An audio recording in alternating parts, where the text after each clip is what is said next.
Ano nga ba ang pinakamagandang financial investment dito sa Pilipinas? Yan ang pag-uusapan natin sa video na ito, no? Kaya naman, panoorin mo buo dahil alam ko marami kang matututunan dito.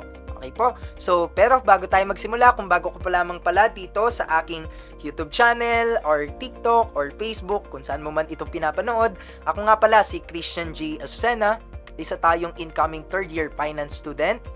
But we're also a content creator, business owner, and then definitely a global trader and investor across different financial markets, no? Local po and global. So, tinatrade natin yan. So, tayo po gumagawa ng mga contents about business, finance, and economics that could be helpful and useful to our fellow kababayans, no? Sa mga kababayan nating Pilipino po. So, mag-subscribe ka na, mag-like ka na, share mo na to para makatulong din po sa ibang tao.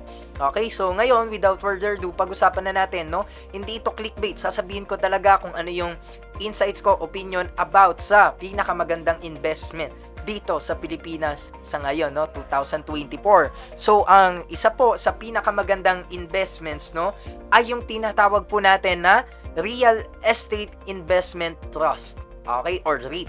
Yan po sa palagay ko ang nangunguna ngayon bukod sa mga iba't iba pang financial instruments, no, and asset classes. Sa tingin ko, itong REIT, no, na mga companies dito sa Pilipinas ay maganda na alternatives po sa panahon natin ngayon na mataas ang inflation, mataas ang interest rate, at nagda-down yung ating PSEI or yung ating local stock market dito po sa Pilipinas, no?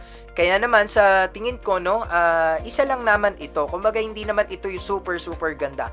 Marami dapat kayong tinitignan na mga asset classes na pwede nyong i-trade or pwede nyong pag-investan. Bakit? It is because the rule of diversification should be implied, no, or should be applied. Why? Dahil para po safe kayo sa risk, no, mas mababa dahil kalat yung inyong investments, di ba? Sabi nga nila, don't put all your eggs in one basket. Meaning, kung may 50,000 ka, 100,000 ka, or whatever the capital you have, no, is dapat yan segregate or naka-allocate, no, sa mga iba't ibang financial markets and assets. Okay po. So, ngayon, sabihin na natin, no, bakit nga ba REIT muna?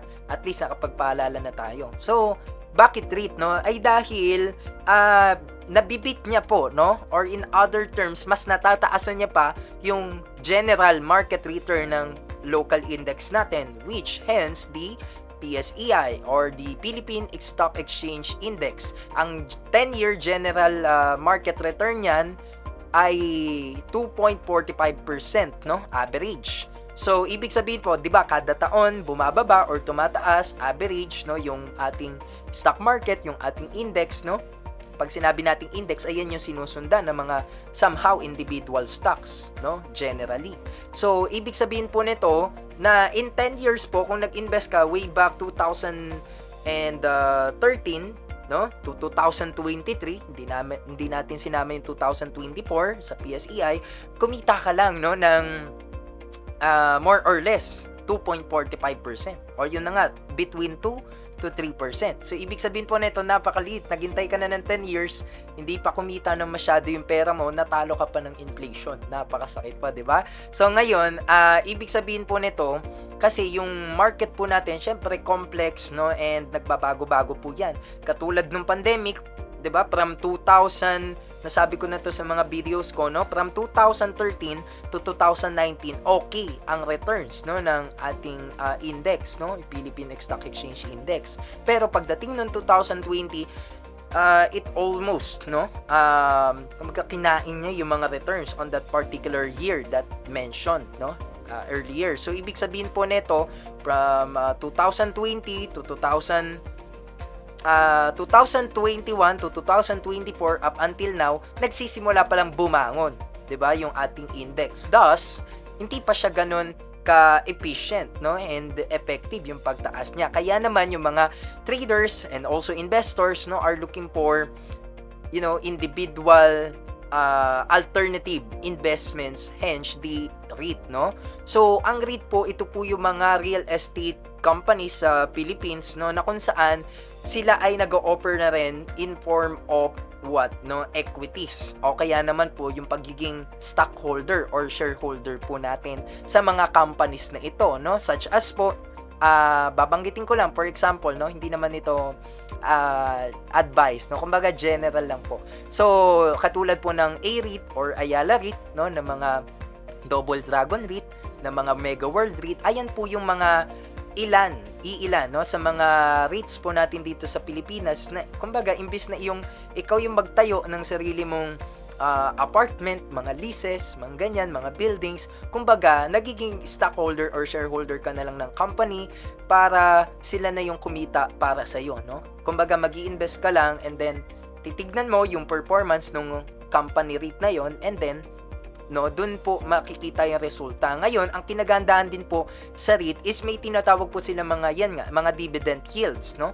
Na kung saan it is more than 5%, no? At kadalasan pa nga, mga yan ay nasa 7%, 8 or 9. At minsan pa nga, yan ay nasa lagpas 10% to 15%. Meron pong nagbibigay ng ganyan annually, no? Kumbaga annually naman siya. Ngayon, ang ibig sabihin po nito, mas okay na mag-invest sa mga individual stocks, no? But hence, mas maganda talaga mag-invest sa mga REITs ngayon.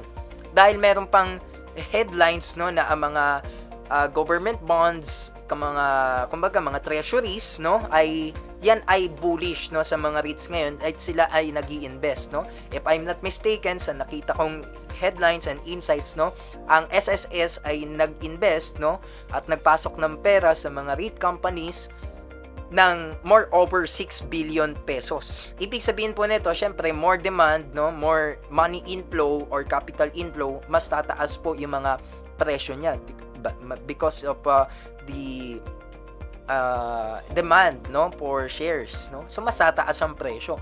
Magiging bullish nga talaga.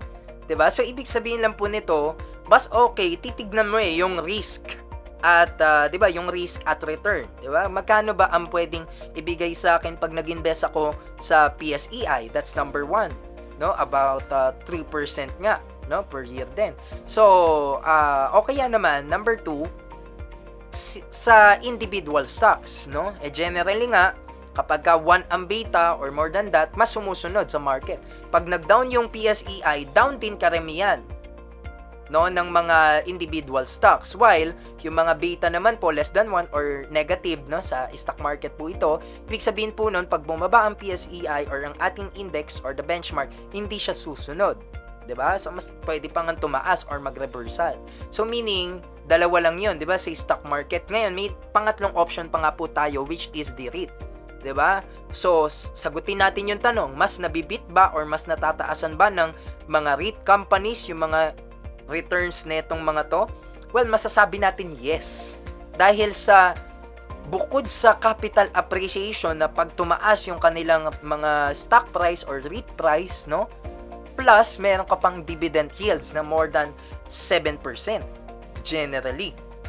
Kaya nga po, yan ang masasabi ko na isa sa magandang investments ngayon 2024 dito sa Pilipinas, which is actually yung REIT, no? Kahit po tanungin ninyo sa mga talagang mga totoo at magagaling na analyst, no?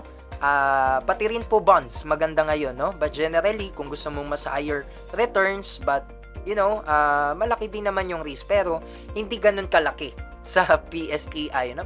Pababa ng pababa, di ba? So, kaya yun mga ka-traders, no? Sana marami kayong natutunan as dito sa video na ito. Sana marami kayong na-i-apply.